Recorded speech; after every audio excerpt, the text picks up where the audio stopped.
श्री राम द्वात्रिंश सर्ग। ब्रह्मपुत्र कुश के 4 पुत्रों का वर्णन।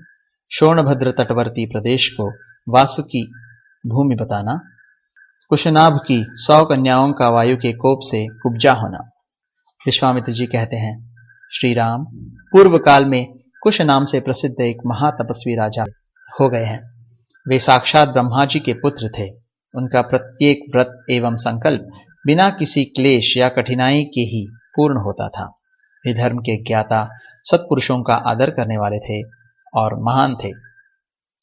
उत्तम कुल में उत्पन्न विदर्भ देश की राजकुमारी उनकी पत्नी थी। उसके गर्भ से उन महात्मा नरेश ने 4 पुत्र उत्पन्न किए, जो उन्हीं के समान थे। उनके नाम इस प्रकार थे: कुशांभ, कुशनाभ, असुरतररजस तथा वसु। ये सब के सब तेजस्वी तथा महान उत्साही थे। राजा कुश ने प्रजा रक्षण रूप क्षत्रिय धर्म के पालन की इच्छा से अपने उन धर्मिष्ठ तथा सत्यवादी पुत्रों से कहा, पुत्रों, प्रजा का पालन करो, इसमें तुम्हें धर्म का पूरा पूरा फल प्राप्त होगा। अपने पिता महाराज कुश की यह बात सुनकर उन चारों लोक शिरोमणि नरश्रेष्ठ राजकुमारों ने उस समय अपने अपने लिए पृथक पृथक नगर निर्माण कराया। महातेजस्वी कुशांब ने कौशंबीपुरी बसाई, जिसे आजकल कोसम कहते हैं। धर्मात्मा कुशनाभ ने महोदय नामक नगर का निर्माण किया। परम बुद्धिमान असुरतरजस ने धर्मारण्य नामक एक श्रेष्ठ नगर बसाया तथा राजा वसु ने गिरिव्रज नगर की स्थापना की। महात्मा वसु की यह गिरिव्रज नामक राजधानी वसुमती के नाम से प्रसिद्ध हुई। इसके चारों ओर ये 5 श्रेष्ठ पर्वत सुशोभित होते हैं। यह रमणीय सोन नदी दक्षिण पश्चिम की ओर से बहती हुई मगध देश में आई है, इसलिए यहां सुमागधी नाम से विख्यात हुई है।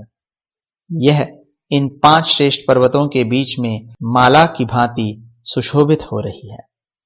श्री राम, इस प्रकार मागधी नाम से प्रसिद्ध हुई यह योन नदी पूर्वोक्त महात्मा वसु से संबंध रखती है। रघुनंदन, यह दक्षिण पश्चिम से आकर पूर्वोत्तर दिशा की ओर प्रवाहित हुई है। इसके दोनों तटों पर सुंदर क्षेत्र, उपजाऊ खेत हैं, अतः यह सदा सस्य मालाओं से अलंकृत हरी भरी खेतों से सुशोभित रहती है। रघुकुल को आनंदित करने वाले श्री राम धर्मात्मा राजर्षि कुशनाभ ने घृता की अप्सरा के गर्भ से परम उत्तम 100 कन्याओं को जन्म दिया। वे सब की सब सुंदर रूप लावण्य से सुशोभित थी। धीरे धीरे युवावस्थिति में आकर उनके सौंदर्य को और भी बढ़ा दिया। रघुवीर, एक दिन वस्त्र और आभूषणों से विभूषित हो वे सभी राजकन्याएं उद्यान भूमि में आकर वर्षा ऋतु में प्रकाशित होने वाली विद्युन्मालाओं की भांति शोभा पाने लगी।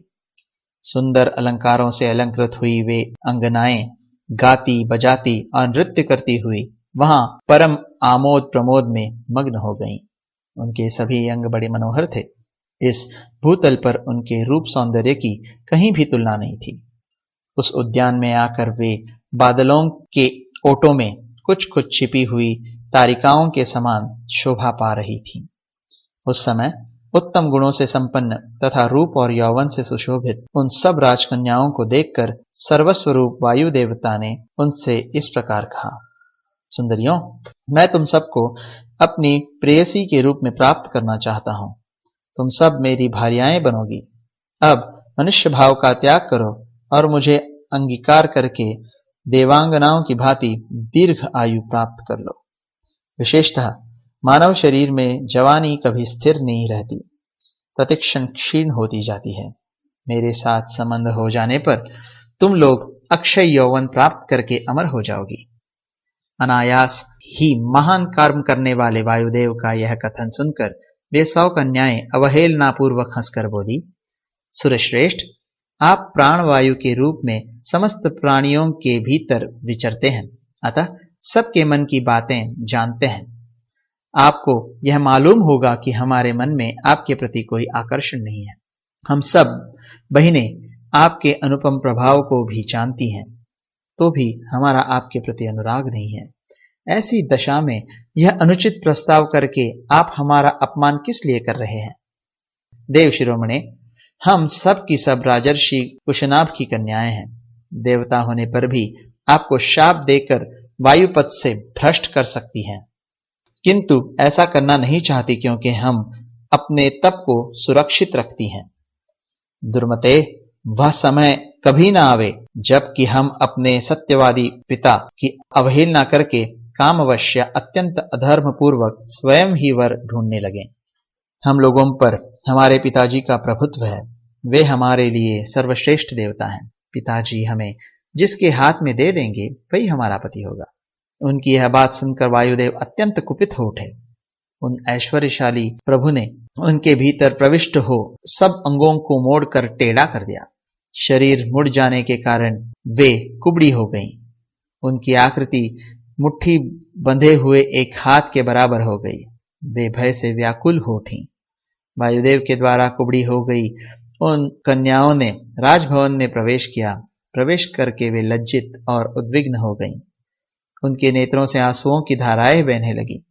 अपनी परम सुंदरी प्यारी पुत्रियों को कुब्जता के कारण अत्यंत दयनीय दशा में पड़ी देख राजा कुशनाभ घबरा गए और इस प्रकार बोले, पुत्रियों, यह क्या हुआ? बताओ, कौन प्राणी धर्म की अवहेलना करता है? किसने तुम्हें कुबड़ी बना दिया जिससे तुम तड़प रही हो? तुम कुछ बताती नहीं हो। यों कहकर राजा ने लंबी सांस खींची और उनका उत्तर सुनने के लिए वे सावधान होकर बैठ गए। इस प्रकार श्री वाल्मीकि निर्मित आर्ष रामायण आदि काव्य के बालकांड में 32वां सर्ग पूरा हुआ।